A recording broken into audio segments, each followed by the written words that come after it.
네, 그럼 오늘도 우리의 든든한 투자 지킴이 박한샘 파트너님 만나보겠습니다. 반갑습니다. 네, 안녕하세요. 반갑습니다. 네, 반갑습니다. 한 주간 잘 지내셨을까요? 네, 어떻게 네, 사실 이번 한 주 참 이벤트가 많았습니다. 한국은행은 역대 최장기간 금리 동결에 나서면서 또 이 우리 국내 증시에서는 그런 이벤트가 있었고 간밤새 글로벌에서 본다면은 이 파월 의장의 입에 세계 시장에 좀 집중을 했었는데 그래도 또 고마운 발언을 좀 해줬어요. 이 9월 금리 인하가 어떻게 보면 좀 기정사실화가 된 것 같은데 하지만 이제 0.5%포인트 금리 인하를 하는 B컷 가능성에 대해서는 좀 말을 아낀 듯한 그런 발언을 했거든요. 어떻게 보셨을까요? 네, 원래 책임 있는 자리에는 네. 그게 이제 공적인 말이 되기 때문에 예. 말 한마디 한마디가 굉장히 조심스럽죠. 그쵸. 근데 이제 그때 성격이 나와요. 보면 이제 이렇게 조금 대범하신 분들 같은 경우는 그냥 거침없이 이야기할 수 있고 그쵸. 예. 그리고 또 이제 그런 건 별거 아니라고 생각합니다. 네. 근데 이제 요 지금 아무래도 자리가 자리인 만큼 FRB 의장이라는 자리는 경제 성장이나 이런 게 목적이 아니라 안정. 그러니까 아무래도 관리가 포인트잖아요. 네. 경제를 안정히 잘 관리해가면서 이제 그 통화량이라든가 이런 걸 잘 조절해서 하는 것이 목적이니까 말을 굉장히 조심스럽게 하는 게 예. 맞습니다. 그런데 보니까 두 가지를 입도 뻥끗 안 했어요. 근데 그러니까 언제 네. 이제 할 거냐 금리 인하를. 네. 그럼 불과 이제 앞으로 9월 18일 날 있는데 그 얘기 안 했고 그다음에 몇 퍼센트 할 거냐. 이제 약간 힌트라도 주면 좋은데 대신에 가장 지금까지 제가 한 이 제롬 파월 의장을 봐왔는데 계속 네. 이분이 취임하시고 나서 이렇게 확신 있게 이야기한 적은 처음입니다. 네. 그러니까 이제 음식으로 따지면 이런 거죠. 어때? 그러면 괜찮구만. 먹을만 하구만. 네. 근데 이거는 굉장한 칭찬인 거죠. 그래서 네. 뭐라 얘기했냐면 time has come 네. 이렇게 이야기를 했죠. 예. 그러니까 이제 시간이 왔다. 그렇죠. 금리 인하의 시간이 왔다. 때가 됐다. 그렇죠. 네. 그래서 이제 가장 확신 있는 단어가 이 정도니까 시장은 근데 그걸 또 알아들었어요. 그래서 어제 보니까 스탠포드는 이제 1%만 올라가면 신고점인데 오늘 바로 그러한 부분들에 대해서 우리는 이제 항상 대비를 하는 거잖아요. 어떻게 할 거냐 하는 부분들, 어떤 섹터에 여러분들이 또 포인트를 9월에 둘 거냐 하는 부분 자세하게 한번 보도록 하겠습니다. 네. 이제 포워드 가이던스 역할을 해주는 우리 앞으로 투자 방향 역할을 하는 발언을 해준 만큼 앞으로는 또 어떤 투자 방향성이 필요할지 오늘도 또 박한샘 파트너님과 함께 이야기 나눠보도록 하겠습니다. 그리고 본격적인 이야기 들어가기에 앞서서 시청자분들을 위해서 박한샘 파트너님이 특별히 준비한 자료가 있습니다. 미리 보는 주간 리포트인데요.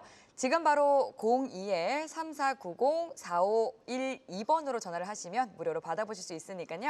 생방송도 함께 하시고 또 자료도 챙기셔서 계좌 수익률 높여보시기 바라겠습니다. 네, 그럼 돈의 물결 속으로 본격적으로 들어가 보겠습니다. 한번 큰 낙폭을 보여줬던 시장이 그래도 본격적인 순환매 구간에 돌아선 것 같습니다. 선점을 할 수 있으면 안전히 수익을 볼 수 있겠지만 한 발짝만 엇박자를 타게 된다면 손실이 되기 때문에 긴장을 놓칠 수 없는데요. 파트너님께서는 최근 시장의 흐름은 어떻게 보고 계실까요? 네, 저의 관점은 예. 이 그림 하나로 말씀드리고 싶어요. 네, 궁금합니다. 네, 사진 한번 잠깐 볼까요? 네. 여러분들은 이 사진을 보실 때 어떤 그림이 먼저 딱 보이세요? 왼쪽에서부터 있는 보름달에서부터 마지막 14번까지 있는 초승달. 예. 어떤 그림이 먼저 보일까요? 앵커님 어떤 게 먼저 보이세요? 뭔가 주기가 네. 있다는 느낌? 주기? 예. 그것도 중요한데 보름달이 먼저 보여요? 아니면은 초승달이나 아니면 가운데 어떤 달이 크기가 가장 마음에 드십니까? 저는 보름달이 좋습니다. 보름달, 알차게 이제. 차 있는 보름달. 그렇죠. 이제 좀 있으면 이제 추석이기도 하고 네. 또 보름달이 갖고 있는 저희들의 어떤 풍요로운 느낌. 그렇죠. 네. 그런 어떤 또 완성된 구의 형체 네. 이렇게 좋긴 한데 또 의외로 초승달 이슬람 쪽은 네. 다 또 그 상징이 초승달이잖아요. 그렇죠. 그래서 이거는 이런 관점인 것 같아요. 어떤 채워져 있는 걸 보고 야 지금 이거밖에 안 됐네 이렇게 보는 거냐 아니면은 앞으로 그러니까 내가 이 부분을 채워야 될 거냐. 그래서 저는 이번 여러 가지 거시 경제적인 측면들 여러분들이 굉장히 많이 있습니다 시장에. 근데 주식은 거시경제 지표대로 꼭 움직이진 않아요. 선행하기도 하고 후행하기도 하고. 그래서 굉장히 지금 주식하실 때 복잡하시고 머리가 좀 이렇게 많이 이렇게 뭐라 해야 될까요? 멀티하게 움직이셔야 될 겁니다. 근데 그것을 한마디로 표현하면 저는 이렇다고 봐요. 내가 지금 보름달 형태의 업종을 볼 거냐, 시장을. 아니면 앞으로 초승달인데 앞으로 이제 이렇게 보름달 형태로 진행이 될 부분을 놓고 종목을 투자할 거냐. 그래서 어떤 패턴으로 내가 어디에 접근할 거냐. 한마디로 바이오라든가 신고점이 나오고 있는, 그리고 이미 계속 잘 가고 있는 반도체라든가 이쪽, 그리고 아니면 이제 은행업이나 신고점 나오는 은행업이나, 그리고 고점 돌파하고 있는 증권주들, 이런 쪽으로 계속 매매나 투자를 할 거냐. 아니면은 이제 바닥권대에서 그동안 소외되어 있던 이런 종목군들을 볼 거냐 하는 건데요.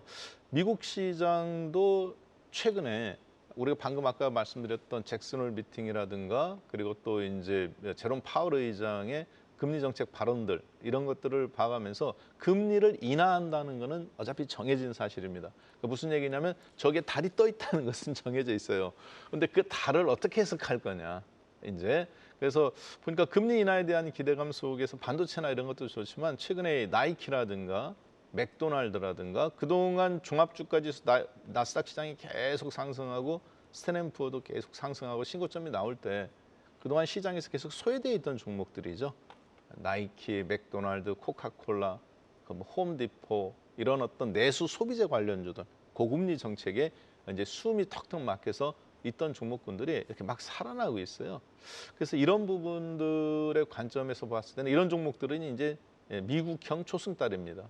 어차피 보름달은 다 알고 있어요. 그렇기 때문에 그 보름달은 내가 이제 거기에 매매를 할 거냐, 아니면 계속 투자를 갖고 있을 거냐 하는 실행이고요. 저희들은 그걸 보고 내가 이제 미국형이 지금 올라오는 이런 초승달을 공략해서 수익률을 좀 더 극대화해 볼 거냐, 아니면은 이미 떠 있는 보름달에 그 밝은 빛을 바이오주나 반도체라든가 이미 이제 증권주, 그리고 은행주, 이런 것들은 또 신고점이잖아요. 은행주 같은 경우도 이런 것들을 계속 누릴 거냐 하는 부분인데, 그것을 이제 조금 이렇게 좀 세련되게 이야기하면 네. 여기에 이제 FRB 방금 우리 했던 이야기들이나 금리 정책 이야기를 안 할 수가 없겠죠. 그렇죠. 네. 그래서 잠깐 보시면 네. 이게 이제 지금 전 세계적으로 문제가 될 것 같습니다. 금리를 0.25% 인하할 거냐, FRB가. 예. 이게 이제 확률적으로는 65%예요, 지금. 오늘 새벽에 나온 통계 자료에 보면 네. 0.5%를 내릴 확률은 27%에서 지금 35, 6%대까지 좀 뛰어 올랐습니다. 네. 지금 한 30%까지 올라갔다고 그렇죠. 이제 하더라고요. 2대 1이 된 거죠. 예. 원래 이거는 가능성이 없었던 현상인데, 그런데 이제 이틀 전에 네. 발언을 했던 FOMC에서 의사록에 그런 이야기가 있어요. 어떤 그러니까 이야기? 7월 달에 결정했던 이제 금리 결정을 네. 이제 그 다음 한 달 지나고 나서 그때 우리가 회의 때 이런 걸 했다는 걸 다 기록한 게 있거든요. 그렇죠. 그거를 이제 의사록을 어제 이틀 전에 공개를 했는데, 거기에 질서 있는 금리 인하라는 이런 이야기들이 있습니다. 네. 그러니까 이제 질서 있는 금리 인하는 사실 0.25%거든요. 예. 그래서 하지만 시장은 지금 0.5% 그렇죠. B컷을 기다리고 있잖아요. 맞습니다. 예. 자, 그런데 예. 아까도 말씀드렸다시피 잠깐 FOMC의 목적이 뭐냐? 역할은 미국의 통화 정책을 운용하는 겁니다. 통화량을 조절한다는 거죠, 금리로.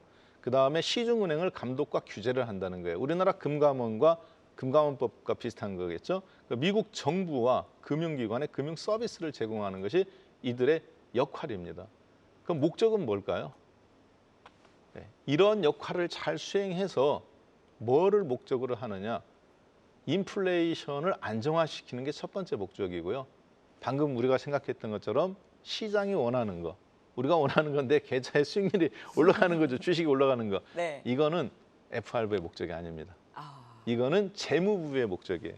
네. 그러니까 경제 성장은 대통령과 행정부인 기획재정부의 목적인 거고, 경제부총리가 하셔야 되는 거고, 한국은행의 목적은 이런 거하고 상관없이 정권이 바뀌더라도 안정적인 통화 정책을 계속 이끌어가는 거, 경제 안정이 목적입니다.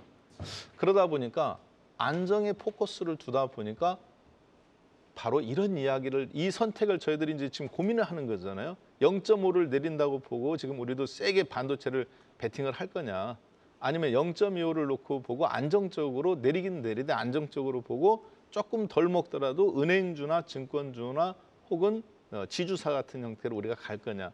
지금 이걸 보는 건데 저는 이 질서 있는 금리라는 발언에 이들의 FOMC의 목적과 설립이 분명하게 담긴 내용이 아니었나 이렇게 좀 보여져요. 그래서 제롬 파월 의장도 사실 0.5를 내리고 싶을 겁니다. 지금 실업률이나 이런 데 문제가 있기 때문에. 그런데 0.25 그것을 언급하지 않은 이유는 결국은 지금 보시는 것처럼 이제 9월 18일 날, 9월 18일 날 미국 시간이에요. 이때 FOMC 회의에서 한국 시간으로는 이제 9월 19일 날 새벽 3시인데요. 결국에는 0.25 쪽으로 갈 수밖에 없지 않나. 그리고 나서 이제 한 번이 아니라 두 번, 세 번 계속 내려가면서 내년도까지 총 4번은 연속적으로 지금 내릴 가능성이 있다라고 보고 그것이 시장에 오히려 저는 좋다고 봐요. 왜냐하면 어떻게 보면 이제 예측 가능하게 되는 거죠. 질서 있는 금리 인하. 그러나 0.5를 내리게 되면 야 이렇게까지 심각해? 뭐 이런 느낌을 좀 줄 수 있다 이렇게 좀 판단이 되고요. 그리고 FOMC 회의에 대해서 이제 앞으로 계속 나올 때마다 여러분들이 뉴스를 좀 구체적으로 보시는 분들은 이거에 좀 포커스가 있으실 겁니다. 야, FOMC는 도대체 몇 명이야 위원들이? 근데 FOMC는 총 12명, 19명입니다. 그래서 미국 정부에서 제롬 파월 의장처럼 운영하는 7명을 임명을 해요. 이걸 우리가 보드 위원이라고 그래요. 이분들은 이제 등기 이사한 거죠. 이게 FRB입니다. 한국은행 이사진하고 비슷한 게 7명. 그 다음에 이제 이게 연방준비은행이라고도 말하죠. 자, 그런데 미국은 말 그대로 50개 주가 만들어졌기 때문에 화폐를 몇 개 지역에서 찍어내냐면 총 12개 지역에서 찍어냅니다. 각 지역마다 그 센터가 있는 거예요. 이것도 연방준비은행입니다. 지역별로. 그래서 근데 이 12명이 다 표를 행사하지 못해요. 그중에서 5명씩 번갈아 가면서 하는 거거든요. 그래서 회의는 몇 명이 하냐? 19명이 합니다. 그리고 의사 발언도 하고 다 들을 수 있어요. 자, 그런데 투표권은 몇 명만 갖느냐? 연방준비은행 FRB에 있는 이사진 보드위원 7명. 그리고 이 12명에서 번갈아 가면서 하는 시중은행. 우리가 이제 지역 연방준비은행이라고 하죠. 이 5명. 그래서 총 합쳐서 12명만 표를 행사해요. 그럼 점도표. 금리가 올라갈 거다 떨어질 거다 이제 막 계속 얘기 나올 거예요. 이제 다음 주부터. 그때는 점도표는 그러면 총 19개가 마킹이 되겠죠. 투표만 금리 올릴 거냐 내릴 거냐는 12명만 표를 행사하는 거고 회의는 19명이 하는 거예요. 자, 그래서 이 부분을 보면 여러분들이 근데 점도표 상으로 보면은 지금 현재 금리는 0.25% 정도가 가장 적합하지 않나. 그러면 시장은 급격한 상승보다는 지금처럼 이렇게 좀 올라갔다가 내려갔다가 음봉 나왔다 양봉 나왔다 이런 형태로 정해질 가능성이 확률적으로 좀 당분간은 높다. 제가 이 말씀을 드리는 이유는 여러분들이 여론이나 TV나 듣는 방송이나 뉴스가 여러분들의 마우스, 손가락을 클릭하게 하시면 안 됩니다. 여러분들이 뉴스나 이런 어떤 금리 결정이나 이런 걸 보고 그 부분을 여러분들이 그러니까 나는 이렇게 생각하고 이렇게 투자하겠다. 이만큼만 베팅하겠다. 그걸 여러분들이 이미 딱 그걸 틀을 갖고 있으셔야 돼요. 그렇지 않으면 올라갈 때 추격 매수하고 떨어질 때 손절하고 그러면 지금 이 장에서는 하루아침에 종목들이 휙휙 바뀌거든요. 순환매장이기 때문에 녹아나요. 이때 개인들이 가장 많이 손실이 납니다. 그래서 그 양 파트를 놓고 어떻게 매매를 해야 될지 한번 오늘 섹터들 이런 거 갖고 구체적으로 한번 살펴보도록 하겠습니다. 네, 이제 미국 금리 인하에 대해서 9월에 0.25% 인하냐 아니면 0.5% 인하냐에 대해서 갑론을박이 굉장히 팽팽하게 이어지고 있어서 궁금을 했었는데 사실 박한진 파트너님께서 바이든 사태에 대해서도 예견을 정확하게 맞추셨기 때문에 궁금했는데 0.25% 인하가 되지 않겠느냐라고 말씀을 해주셨습니다. 이 안전한 투자에 참고를 하시기 바라겠고요. 그리고 보름달 하니까 생각이 나는 게 또 곧 다가오는 우리 민족 고유의 대명절 추석이 생각이 납니다. 추석을 전후로 우리 시장에서도 하반기 앞으로 이어질 하반기 분위기가 좀 어느 정도 판가름이 날 텐데 그렇다면 우리 시장에서 좀 눈여겨볼 만한 섹터라든지 종목이 있을까요? 네, 일단은 아까 말씀드렸다시피 나는 엔비디아나 테슬라에 투자하겠다. 네. 아니면 신고점 나는 일라이릴리에 투자하겠다. 네. 이거는 이제 보름달형 마인드예요.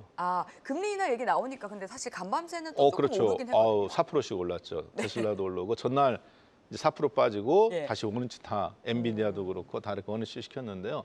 근데 수익률적인 측면에서는 네. 어차피 그 부분은 이제 저희가 다 아는 부분이에요. 예. 그러면 저는 적어도 저희 돈의 물결 방송을 보시는 분들이라면 네. 남들보다 특별하게 잘할 필요는 없다고 생각합니다. 특별히 그러다- 잘하고 싶은데요. 그러다가 망가져요.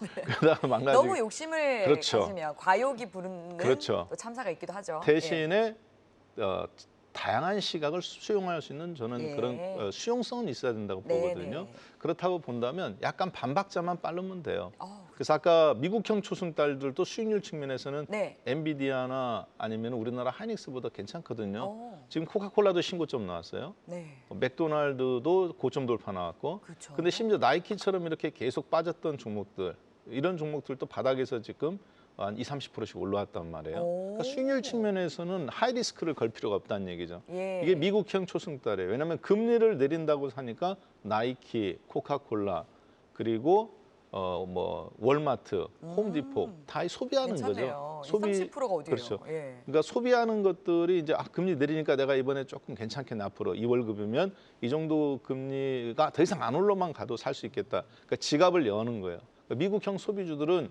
지금 한 최근 2~3개월, 한 달 사이에 꽤 살아나오고 있는데요. 그럼 한국형 초승달, 이 초승달이라고 하면 이제 별로 관심이 없는 거죠. 그리고 저쪽 이제 소외되어 있는 그렇기 때문에 한국형 초승달을 저는 이렇게 두 개로 한번 구분해 봤습니다. 기술적으로는 2차 전지가 초승달이에요. 신저점 네, 났잖아요. 많이 눌렸죠. LG 에너지 솔루션 같은 경우 신저점 어떤 것들 대부분 3년 내 최저점 3분의 1 토막, 4분의 1 토막 났기 때문에 기술적으로 보면 이런 종목들이 이제 바닥권에 있는 초승달이라고 볼 수 있는데 초승달이라고 끝나는 게 아니죠. 그다음에 또 이제 아예 삭도 있고 달이 안 뜨는 경우도 있잖아요. 네. 그게 지나야 보름달이니까 미리 너무 세게 들어가지 말라는 얘기입니다. 저 얘기는. 그리고 이제 국민 애완 주식인 네이버 카카오. 네카오가 요즘 조금 이제 꿈틀꿈틀거려요. 바닥에서 아직 올라오지는 않고 있는데 기술적으로 보면 이런 종목군들이 이제 한국형 초승달이라고 볼 수 있고요. 반면에 이제 금리가 0.25를 내리든 0.5를 내리든 금리 인하가 됐을 때 추세적으로 이제 연말까지 나온다면 그때 이제 거시경제 지표상으로 괜찮은 종목들 마찬가지로 국내에서도 음식료 업종이라든가 소위 얘기해서 이제 리오프닝 관련주 이런 종목군들이 그 다음에 여기에 포함되어 있지는 제가 않았는데 건설주 같은 경우도 기술적으로 계속 빠졌고 마찬가지 리오프닝주도 빠진 상태에서 음식료도 소외되어 있기 때문에 이런 종목군들도 거시경제 지표상의 금리 인하형 초승달로 그렇게 좀 볼 수 있겠습니다. 한 가지 재미난 거 하나 좀 보여드릴게요. 이건 네. 이제 제가 차트로 한번 두 종목을 비교해봤습니다. 여기까지는 여러분들이 지식으로 공부를 한 거고요. 이거는 이제 주식은 사실 관계거든요. 그래서 어떻게 보면은 그 관계의 어떤 간극을 읽어내는 것이 주식의 어떤 매매라든가 시세라든가 어떤 추세라든가 이런 걸 말해준다고 보는데 그러니까 이론적으로 설명되지 않는 부분 그 부분을 그 관계의 역학을 풀어내야 되거든요. 자 그런데 지금 보시는 거는 어떤 거냐면 이 종목은 포스코 홀딩스입니다. 포스코 홀딩스가 계속 올라가죠. 그래서 한 300%, 400% 2023년도에 나요. 그 다음에 이렇게 무너지기 시작합니다. 무너지고 시작하고 나서 녹색선이 그 다음 바턴을 챌린지 받죠. 예. 그래서 이 종목이 한 10배 나요. 1000% 올라가요. 그게 이제 올해인가요? 네, 이거는 올해 작년 연말, 네. 작년 이게 2023년 이 한 단위가 눈금 한 단위가 월인데요. 지금 보시면은 이 둘의 차이가 한 2개월 차이밖에 없네요. 그렇죠? 얘가 무너지고 나서 400% 수익 나고 무너지고 2차 전지가 대부분 1000%, 800%, 500% 이렇게 수익을 나고 작년도 7월 달에 무너집니다. 그리고 나서 그 무너지는 타이밍에 바닥에서 다 같이 한 달 있다가 올라오는 종목들이 누구냐면 이렇게 대부분 다 바이오 종목들이에요. 신약 개발주들, 알테오젠, HLB, 그 다음에 삼천당 제약.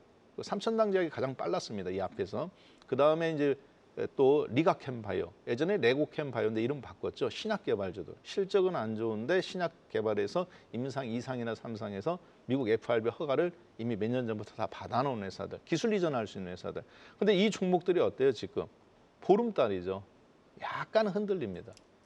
반면에 그 사이에 지금 포스코 홀딩스나 2차 전지들은 이틀 전에 잠깐 올라왔다가 어제는 멈추고 얘네들은 이렇게 이제 되고 있죠. 이러한 흐름들이 지금 국내에서 나타나고 있어요. 그래서 국내 초승달형 종목들.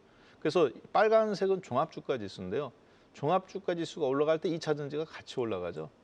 그 다음에 지금 이제 다시 또 종합주가 지수가 또 다음 올라갈 때 그 다음 바이오가 올라가고, 이 얘기는 무슨 얘기냐면 종합주가 지수 따라서 2차 전지가 항상 같은 방향이거나 바이오가 항상 같은 방향이 아니다. 다만 시장이 움직일 때, 종합이 빨간색이 움직일 때 그 섹터에서 가장 시장을 이끄는 대장주들이 이렇게 1000%, 500%씩 올라가는 종목 섹터들이 생기게 되는데, 그것이 지금 최근에 작년도 7월 달 그리고 9월 달에 한번 바턴 체인지가 있었고, 그 다음에 이제 다시 바이오 종목들이 주춤주춤 거릴 때 2차 전지나 이런 종목군들이 최근에 다시 올라오는데, 요거는 일단 기술적인 현상입니다. 근데 이 기술적인 현상이 어떻게 보면 더 빠른데 왜 이런 모멘텀이 나타났을까? 그 국내 2차 전지형 초승달들이 유럽이 중국의 전기차에 대해서 관세를 부과하는 게 이번 주에 결정됐습니다. 화요일 날. 그런데 테슬라의 19% 때리고요. 중국에서 생산된 독일 자동차인 BMW나 폭스바겐이라 할지라도 중국에서 생산된 거는 31% 때리는 걸로 일단 초안은 결정됐어요. 그러니까 거의 이대로 실행된다고 보시면 돼요.